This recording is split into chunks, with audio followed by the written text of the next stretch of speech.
सबसे इम्पोर्टेंट बात ये है कि अब आप लोगों का एडमिट कार्ड भी आ गया है और उसमें साफ साफ लिखा होगा कि 20 फरवरी को आप लोगों का विज्ञान यानी कि साइंस का एग्जाम है। तो जल्दी से आप तैयारी में जुड़ जाइए। अगर अभी तक का आपका तैयारी बाकी है तो इस यूट्यूब चैनल को जल्दी से सब्सक्राइब कर लीजिए, क्योंकि साइंस का तैयारी से पहले ऐसा ऐसा इंपॉर्टेंट क्वेश्चन आप लोगों को बताएंगे कि वो सब सारा क्वेश्चन बोर्ड परीक्षा में आने का बहुत ज़्यादा चांसेस है। ठीक है, फिलहाल इस वीडियो में हम क्लास 10th का विज्ञान यानी कि साइंस का टॉप मोस्ट 40 एमसीक्यू क्वेश्चन को लेकर के आए हैं। और ये जो एमसीक्यू क्वेश्चन है, ये झारखंड बोर्ड एग्जाम का जो मॉडल क्वेश्चन पेपर जारी हुआ था 2022-23 के लिए, उसका उसमें से है। तो इस वीडियो में हम 40 इंपॉर्टेंट क्वेश्चन को देखेंगे जो कि बहुत ज़्यादा इंपॉर्टेंट होगा, और सारा क्वेश्चन को अच्छे तरीके से समझाएंगे भी। तो देरी न करते हुए चलिए वीडियो को शुरू करते हैं। देखिए, इसमें सबसे पहला क्वेश्चन क्या पूछा है, दाढ़ी बनाने में किस प्रकार के दर्पण का उपयोग किया जाता है। देखिए, बहुत बार ये क्वेश्चन पूछा गया है कि दाढ़ी, या तो फिर यहाँ पूछेगा हजामत बनाने में किस प्रकार का दर्पण का उपयोग किया जाता है। तो ए में दिया है समतल, बी में दिया है उत्तल, और सी में दिया है अवतल। और अवतल दर्पण का ही उपयोग किया जाता है दाढ़ी बनाने में। ठीक है, चलिए अब हम लोग देखते हैं दूसरा क्वेश्चन। देखिए, दूसरा क्वेश्चन क्या कह रहा है, गोली दर्पण में फोकस दूरी एवं वक्रता त्रिज्या के बीच संबंध।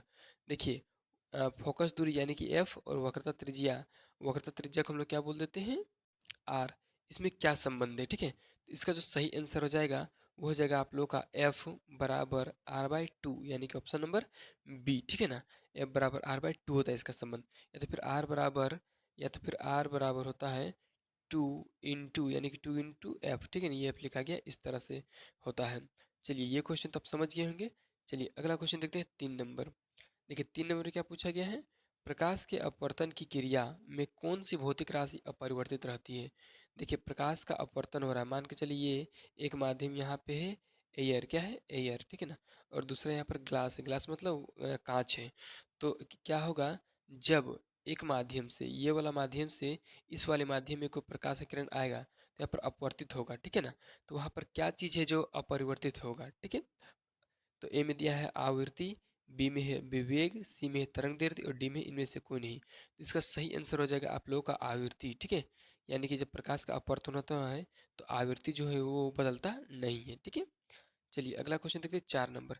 1 मीटर फोकस दूरी वाले उत्तल लेंस की क्षमता क्या होगी। देखिए, 1 मीटर फोकस दूरी दिया है और उसका उत्तल लेंस का क्षमता पूछा है। तो क्षमता P बराबर होता है 1/f। ठीक है, ये फॉर्मूला है। तो P बराबर नहीं दिया है, पी का मान पूछा है, एक का एक और एफ का मान दिया है एक। तो देखिए, एक को भागा देंगे, ये वाला एक को भागा देंगे इस एक से, तो इसका आंसर एक ही होगा, पी बराबर एक आएगा। लेकिन बात ये है कि उत्तल लेंस है, और उत्तल लेंस का फोकस दूरी जो होता है वो हमेशा प्लस में होता है। क्या होता है? प्लस में, और क्षमता भी इसका प्लस में होता है। तो ये ऑप्शन बी सही होगा, एक डायोप्टर। ठीक है ना, एक डायोप्टर प्लस एक डायोप्टर भी इसको बोल सकते हैं। चलिए अगला क्वेश्चन देखिए, 5 नंबर। 4 डायोप्टर क्षमता वाले अवतल लेंस की फोकस दूरी क्या होगी। देखिए, यहाँ पर अवतल लेंस का फोकस दूरी पूछा और क्षमता दिया है 4 डायोप्टर। तो देखिए, सूत्र तो एक ही बैठेगा, पी बराबर 1/f। ठीक है, देखिए पी का वैल्यू कितना दिया है, तो पी का वैल्यू आप लोगों का दिया है यहाँ पर 4। ठीक है, बराबर 1 की जगह 1 और एफ की जगह में एफ। ठीक है, देखिए एफ इधर आएगा। ठीक है ना, तो हो जाएगा आप लोग का 4f बराबर 1। ठीक है, देखिए आप एफ का वैल्यू निकाल रहे हैं, तो एफ बराबर हो जाएगा 1/4। ठीक है, जब 1 को हम लोग डिवाइड करेंगे 4 से तो हो जाएगा 0.25। ठीक है ना, लेकिन इतना आ जाएगा क्या, मीटर। ठीक है ना, जब इस मीटर को हम लोग चेंज करेंगे सेंटीमीटर में, किस में, सेंटीमीटर में, तो गुना करना होगा 100 से गुना करेंगे तो यहाँ से पॉइंट हटाएंगे और 2 को 0 नीचे बैठाएंगे, और ये 2 को 0 कट जाएगा, और केवल और केवल बचेगा 25। ठीक है ना, तो 25 सेंटीमीटर इसका सही आंसर होगा, ऑप्शन नंबर बी। ठीक है, चलिए अगला क्वेश्चन देखते हैं हम लोग, 6 नंबर। ठीक है, देखिए 6 नंबर क्या पूछा है, वाहन के अग्रदीप में किस दर्पण का उपयोग किया जाता है। अग्रदीप मतलब जैसे ये वाला गाड़ी है। ठीक है ना, ये वाला आप लोग का गाड़ी है। ठीक है, यहाँ पर आगे साइड में एक लाइट रहता है। ठीक है ना, जो जलता है बहुत जोर से। तो इस लाइट के अग्रदीप यानी कि ये जो कप के जैसा रहता है, उसमें कौन सा दर्पण का उपयोग किया जाता है। ए में है अवतल दर्पण, बी में है उत्तल दर्पण, सी में है समतल दर्पण, और डी में इनमें से कोई नहीं। इसका सही आंसर हो जाएगा ऑप्शन नंबर ए, अवतल दर्पण। ठीक है, अवतल दर्पण का उपयोग किया जाता है। चलिए अगला क्वेश्चन देखिए, 7 नंबर। क्या है, मानव नेत्र के जिस भाग पर किसी वस्तु का प्रतिबिंब बनता है वो है। देखिए, ये हम लोग का नेत्र है। ठीक है ना, मान के चलिए ये गोल हम लोग का नेत्र है, इधर से प्रकाश आया और यहाँ पर हम लोग का प्रतिबिंब बनता है, और इस भाग को हम लोग क्या बोलते हैं? तो ए में दिया है कॉर्निया, बी में दिया है परितारिका, सी में दिया है पुतली और डी में दृष्टिपटल। तो इसका सही जो आंसर हो जाएगा आप लोग का दृष्टिपटल होगा, ठीक है ना, जिसको रेटिना भी बोलते हैं, ठीक है। दोनों ऑप्शन में से कोई भी ऑप्शन दे सकता है एग्जाम में। चलिए अगला क्वेश्चन देखते हैं हम लोग। 8 नंबर क्या पूछा? 8 नंबर पे सामान्य नेत्र का दूर बिंदु क्या है? देखिए ये आँख है और यहाँ से यहाँ तक 25 सेंटीमीटर है, ठीक है ना। जहाँ तक वस्तु को न्यूनतम दूरी है, तो यहाँ पर अधिकतम दूरी पूछा है, ठीक है। अधिकतम दूरी है अनंत, ठीक है ना। ऑप्शन नंबर डी सही होगा। अगर न्यूनतम पूछेगा तो 25 सेंटीमीटर, ठीक है। चलिए अगला क्वेश्चन देखते हैं। 9 नंबर क्या पूछा है? नेत्र में जाने वाली प्रकाश की मात्रा का नियंत्रण कौन करता है? देखिए ये है आँख और यहाँ पर एक छिद्र होता है जिधर से प्रकाश अंदर चला जाता है, और छिद्र के चारों तरफ यानी कि ऊपर और नीचे एक मांस का परत होता है। यही मांस का परत क्या करता है? इस पुतली के आकार को छोटा बड़ा करता है, जिससे प्रकाश नियंत्रित होता है। तो इस मांस का नाम है आप लोगों का क्या नाम है? तो ए में दिया है दृष्टिपटल, नहीं। बी में स्वच्छमंडल, नहीं। सी में परितारिका, बिल्कुल हाँ, सी परितारिका नाम है इसका, ठीक है। चलिए अगला क्वेश्चन देखते हैं हम लोग। 10 नंबर क्या पूछा है? मानव नेत्र में प्रतिबिंब की प्रकृति क्या होती है? मानव नेत्र में किस प्रकार का प्रतिबिंब बनता है, ये क्वेश्चन पूछा है। तो मानव नेत्र में जो हमेशा प्रतिबिंब बनता है वो बनता है उल्टा और वास्तविक, यानी कि वास्तविक और उल्टा। ऑप्शन नंबर डी सही होगा, ठीक है। चलिए अगला क्वेश्चन देखते हैं हम लोग। 11 नंबर 11 में क्या पूछा है? 1 किलोवाट घंटा निम्न में से किसकी इकाई है? देखिए कभी कभी पूछा जाता है कि ऊर्जा का व्यावसायिक मात्रक क्या है, तो वहाँ पर 1 किलोवाट घंटा लिखना पड़ता है या टिक करना पड़ता है। तो इसका भी सही आंसर ऑप्शन नंबर बी होगा, ऊर्जा का, ठीक है ना। 1 किलोवाट घंटा जो है किसका इकाई है? तो ऊर्जा का, ठीक है। ऑप्शन नंबर बी सही होगा। चलिए अगला क्वेश्चन हम लोग देखते हैं। 12 नंबर, ठीक है। क्या है? कुलम्ब किसका SI मात्रक है? ठीक है, तो कुलम्ब आवेश का है। कौन आवेश? तो विद्युत आवेश, यानी कि ऑप्शन नंबर ए सही होगा। चलिए अगला क्वेश्चन देखते हैं हम लोग। 13 नंबर, ठीक है। 13 नंबर में क्या क्वेश्चन पूछा है? विद्युत मोटर एक युक्ति है जो परिवर्तित करती है। देखिए विद्युत मोटर जहाँ जो पंखा में लगा होता है या तो फिर विद्युत मोटर में लगा होता है जो सिंचाई करने वाला होता है, तो उसमें वह एक प्रकार का युक्ति है जो किसको किस में परिवर्तित करता है। देखिए जब हम लोग उसको बिजली देते हैं, विद्युत देते हैं, तो उसको यांत्रिक ऊर्जा में बदल देता है, ठीक है। तो इसका ऑप्शन नंबर डी सही होगा, विद्युत ऊर्जा को रासायनिक ऊर्जा में, ठीक है। सॉरी, बी नंबर सही होगा, डी नहीं, बी बी। बी नंबर विद्युत ऊर्जा को यांत्रिक ऊर्जा में, ठीक है, यांत्रिक ऊर्जा में बदलता है, ठीक है। चलिए अगला क्वेश्चन देखते हैं हम लोग। 14 नंबर जल का विद्युत अपघटन किस प्रकार की अभिक्रिया है? देखिए ये है H2O, ठीक है ना। जब इसमें क्या दिया जाएगा विद्युत, तो ये अपघटित हो जाएगा और H2 यहाँ पर अलग हो जाएगा और O2 अलग हो जाएगा। देखिए एक अभिकारक है और टूट के दो पदार्थ बना रहा है, दो उत्पाद बना रहा है, तो इसको हम लोग बोलते हैं वियोजन अभिक्रिया। ऑप्शन नंबर बी सही होगा, ठीक है, जब भी ऐसा रहेगा तब। चलिए अगला क्वेश्चन देखते हैं। 15 CuO यानी कॉपर ऑक्साइड प्लस H2 यानी हाइड्रोजन गैस दोनों अभिक्रिया कर रहा है और बना रहा है कॉपर प्लस जल, ठीक है ना। तो पूछा है दिए हुए अभिक्रिया में किस पदार्थ का उपचयन हो रहा है? उपचयन का मतलब होता है ऑक्सीजन का जुड़ना, ठीक है। तो यहाँ पर देखिए हाइड्रोजन के पास ऑक्सीजन नहीं है, लेकिन अभिक्रिया के बाद हाइड्रोजन के पास ऑक्सीजन आ गया है, तो यहाँ पर हाइड्रोजन का उपचयन हो रहा है, यानी कि ऑप्शन नंबर डी सही होगा, ठीक है। चलिए अगला क्वेश्चन देखते हैं हम लोग। 16 नंबर दिए गए चित्र में किस प्रकार की अभिक्रिया हो रही है? देखिए यहाँ पर थोड़ा सा समझने वाला बात है। यहाँ पर देखिए कॉपर सल्फेट का विलयन है और लोहे का कील है। देखिए कॉपर सल्फेट का विलयन यानी कि CuSO4, ठीक है ना।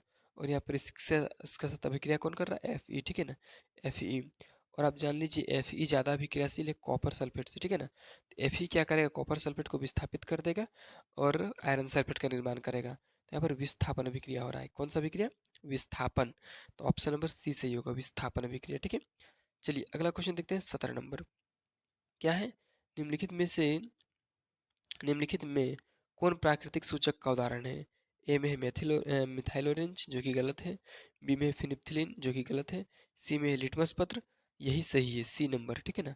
सी नंबर यानी कि लिटमस पत्र क्या है? प्राकृतिक सूचक है, ठीक है। ये हो गया 17 नंबर। चलिए अब 18 नंबर देखते हैं क्या क्वेश्चन पूछा गया है। देखिए 18 नंबर में देखिए क्या है? किसी किसी विलियन का पीएच मान 10 है, वह निम्नलिखित में से क्या होगा? देखिए एक विलियन है जिसका पीएच मान कितना दिया हुआ है? 10। तो वो क्या होगा? ए में है अम्ल, बी में है लवण, सी में उदासीन और डी में क्षार। तो आप ये हमेशा याद रखिएगा, 7 से अगर ज़्यादा किसी विलेन का पीएच मान होगा तो क्षार होगा, यानी कि ऑप्शन नंबर डी यहाँ पर हो जाएगा सही इसका। ठीक है, तो जल्दी से आप अगर इस यूट्यूब चैनल को सब्सक्राइब नहीं किए हैं तो पहले तो सब्सक्राइब कर लीजिए, क्योंकि बहुत सारा इंपॉर्टेंट क्वेश्चन आते जा रहा है और वो आपसे मिस ना हो जाए। चलिए फिलहाल हम चलते हैं 19 नंबर का क्वेश्चन देखते हैं क्या पूछा गया है। देखिए 19, दिया गया चित्र क्या सूचित करता है। देखिए यहाँ पर एक चित्र दिया गया है जिसमें एक ऐसे त्रिभुज टाइप से है और एक और त्रिभुज है, और यहाँ पर कुछ गिराने का फोटो है और हाथ जलने का फोटो है। ठीक है ना, हाथ जलने का मतलब है खतरा। ठीक है, और ये अम्ल का फोटो है, अम्ल को निकाला जा रहा है। तो यहाँ पर क्या बोला जा रहा है उसको समझना है। ए नंबर में बोल रहा है हमें हमेशा हाथ साफ करना चाहिए, बिल्कुल गलत। बी में है हमें प्रयोगशाला में हाथ धोकर जाना चाहिए, बिल्कुल गलत। हमें अम्ल से हाथ धोना चाहिए, ये तो होगा ही नहीं। लेकिन डी में देखिए, सांद्र अम्ल तथा क्षार वाले बर्तन को चेतावनी चिन्ह, यानी कि अम्ल और क्षार वाले बर्तन में ये चेतावनी चिन्ह दिया होता है ताकि उसको चोट से बचाया जा सके, मतलब और आदमी को चोट से बचाया जा सके। ठीक है, चलिए अगला क्वेश्चन 20 नंबर है, इमली में कौन सा अम्ल पाया जाता है। ठीक है ना, या कौन सा अम्ल होता है। तो इमली में होता है आप लोगों का टार्टरिक अम्ल। ठीक है ना, ठीक है, सिट्रिक अम्ल आपका संतरा और नींबू में पाया जाता है। ठीक है ना, यहाँ पर सिट्रिक अम्ल 2 बार दे दिया है, और लैक्टिक अम्ल खट्टा दूध दही में पाया जाता है। ठीक है, आपको हमेशा याद रखना है, क्योंकि अम्ल वाला से तो एक क्वेश्चन पक्का पूछा जाएगा। चलिए 21 नंबर, कौन अधातु कमरे के ताप पर द्रव अवस्था में पाया जाता है। देखिए कौन ऐसा अधातु है जो कमरे, यानी कि जो हम लोग का रूम टेम्परेचर होता है उसमें द्रव पाया जाता है।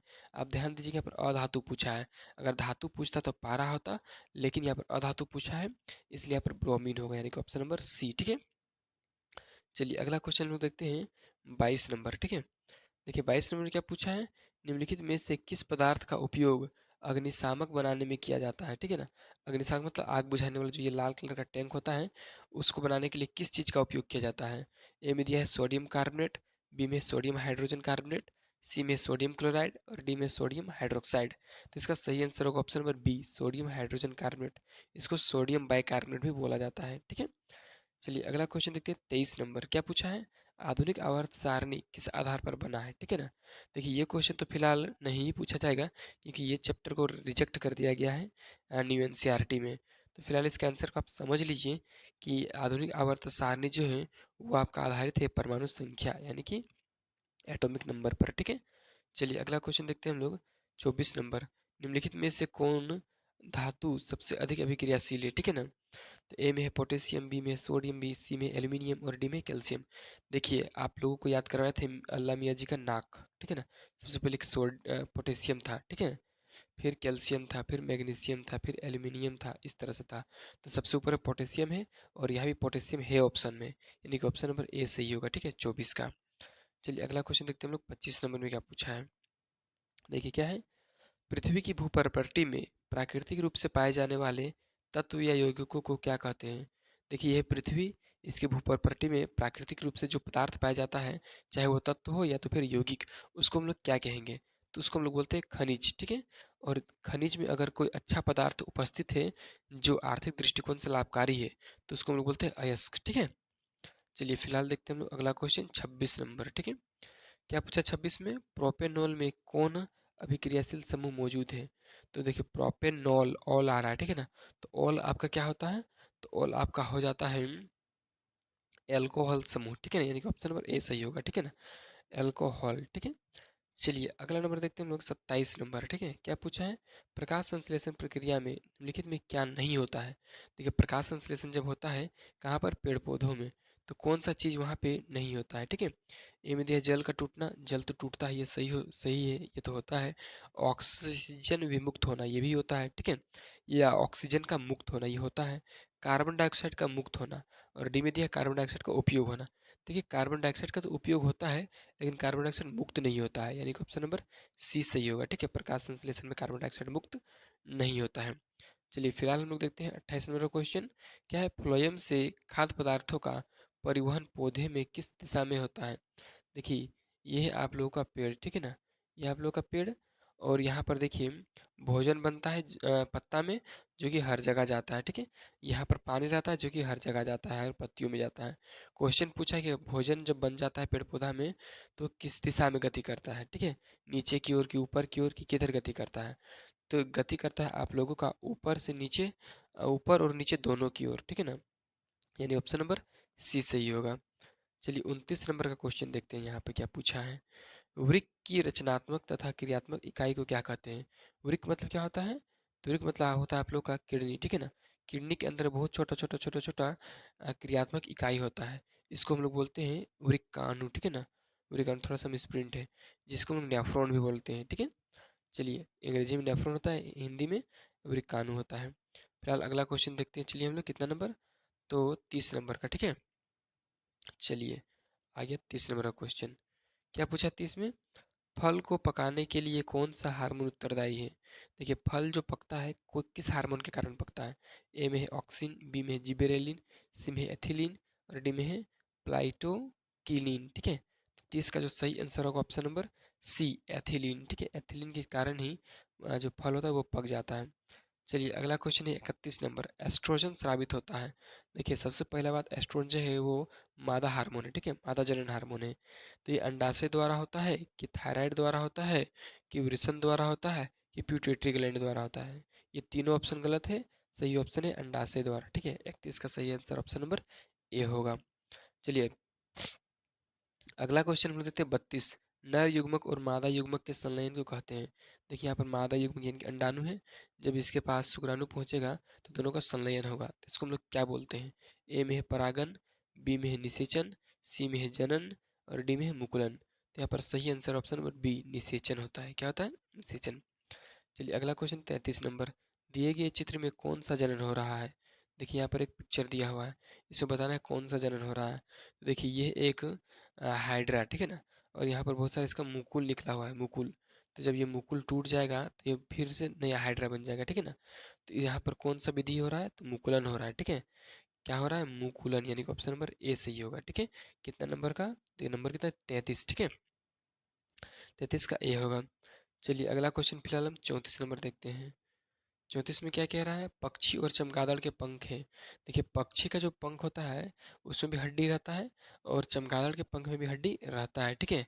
और उसमें भी लेकिन चमगादड़ के पंख में चमड़ा से बना होता है, और पक्षी का जो पंख रहता है वो पंख से बना होता है, फेदर से, ठीक है ना। तो 34 का सही आंसर हो जाएगा आप लोगों का ऑप्शन नंबर डी, असमजात होता है। असमजात मतलब समरूप अंग, ठीक है ना। पक्षी और चमगादड़ के जो पंख है वो समरूप अंग है, जिसको असमजात बोल सकते हैं, ठीक है। चलिए अगला क्वेश्चन देखते हैं लोग 35 नंबर। क्या है 35 में? मेंडल अपने प्रयोग के लिए किस पौधे को चुना? ठीक है, तो मटर खाइए और आराम से खुश रहिए, मटर पौधे को चुना था, ठीक है। चलिए अगला क्वेश्चन देखते हैं 36। निम्नलिखित में कौन उत्पादक है? देखिए उत्पादक किसको बोलते हैं? जो उत्पादन करता है। क्या करता है? उत्पादन, ठीक है ना। मतलब ये खाता पीता दूसरे को नहीं, डायरेक्ट ये उत्पादन करता है, ठीक है। तो इसका सही आंसर ऑप्शन नंबर सी हो, घास। घास किसी को नहीं खाता, ये डायरेक्ट उत्पाद है किसी चीज का, ठीक है। इसी को बहुत सारा चीज खाता है, बहुत सारा जीव खाता है। चलिए 37 में क्या है? किसी आहार श्रृंखला में शाकाहारी का निर्माण होता है। देखिए शाकाहारी का निर्माण कैसे होता है, ठीक है। ए में है प्रथम पोषकीय स्तर का, बी में है द्वितीय पोषकीय स्तर का, सी में है तृतीय पोषकीय स्तर का और डी में है चतुर्थ पोषकीय स्तर का। तो 37 का सही आंसर हो जाएगा आप लोग का ऑप्शन नंबर ए, ठीक है ना, प्रथम पोषकीय स्तर का, ठीक है। चलिए अगला क्वेश्चन देखते हैं हम लोग 38 नंबर। क्या पूछा है? ओजोन परत के अपक्षय के लिए जिम्मेदार है। देखिए ओजोन परत जो हम लोग का सूर्य से आने वाले हानिकारक पराबैंगनी को रोकता है, उसका अपक्षय यानी कि वो कट रहा है, उसका छिद्र हो रहा है, तो उसके लिए कौन सा गैस जिम्मेवार है? ए में है CO2 गलत है, बी में है CFC, सी में है SO2 और डी में है NO2। तो इसके जिम्मेवार है CFC, क्लोरोफ्लोरोकार्बन गैस, ठीक है। ऑप्शन नंबर बी सही होगा। चलिए अगला क्वेश्चन देखते हैं 39 नंबर, ठीक है ना, 39। क्या है? निम्नलिखित में से कौन जीव मात्रा ऊर्जा का उदाहरण नहीं है? तो ये क्वेश्चन पूछा है कि कौन वाला जीव मात्रा का जो ऊर्जा है उसका उदाहरण नहीं है। ए में है लकड़ी, बी में है गोबर गैस, सी में है नाभिक की ऊर्जा और डी में है कोयला। तो इसका सही जो आंसर होगा वो हो जाएगा आप लोगों का नाभिक की ऊर्जा, ठीक है, यानी कि ऑप्शन नंबर सी। चलिए अगला क्वेश्चन देखते हैं 40 नंबर में क्या पूछा है। चलिए पवन ऊर्जा उत्पादन के लिए पवन की चाल न्यूनतम कितनी होनी चाहिए? देखिए पवन ऊर्जा, ये जो पवन चक्की होता है, बड़ा बड़ा विंड मिल जिसको बोल सकते हैं, ठीक है ना, उसमें ये कितना स्पीड घूमना चाहिए ये नहीं पूछा है, कितना स्पीड हवा चलना चाहिए कि ये घूमेगा और इससे विद्युत का उत्पादन होगा। तो ए में है 15 किलोमीटर प्रति घंटा, बी में है 15 मीटर प्रति सेकंड, डी में है 45 किलोमीटर प्रति सेकंड और डी में है 20 किलोमीटर प्रति घंटा। इसका सही आंसर होगा 15 किलोमीटर प्रति घंटा, ऑप्शन नंबर ए सही होगा। ठीक है, देखिए इस प्रकार से आप लोगों को क्लास 10th का वेरी वेरी वेरी एमसीक्यू बताए हैं। ठीक है ना, very very very important MCQ बताए हैं। अगर आपको ये वीडियो अच्छा लगा है तो सबसे पहले वीडियो को लाइक कीजिए, अपने दोस्तों के साथ इस वीडियो को जल्दी से शेयर कर दीजिए ताकि उनको भी हेल्प हो सके। और बहुत सारा इंपॉर्टेंट वीडियो आ रहा है, इसलिए आप जल्दी से चैनल को सब्सक्राइब कर लीजिए।